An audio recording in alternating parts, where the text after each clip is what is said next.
Kaya ngayon, ang sinasabi nila, may press statement na naman kayo, zero billing. Zero balance billing sa PhilHealth. Bigyan natin ng pagkakataon. Kunwari, totoo. At naglabas po ngayon sila na hindi na raw natin po problemahin pagka kayo po ay nagkakasakit.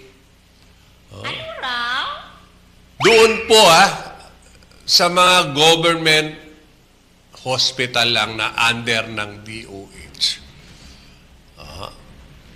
Yan, yung propaganda na naman po nila yan. Maganda basahin, masarap unawain, problema na i-implement ba yan? Sabi niya, ngayon nila, bumabawi. Kapag may PhilHealth, libre na lahat. Di ba? Paano nga libre lahat? Kwentahin nyo nga. Di totoo yan. Kwentahin nyo nga. Kawawa ang mga mamayang Pilipino. Palibasa, nasa taas kayo eh. Kawawa ang nasa ibaba.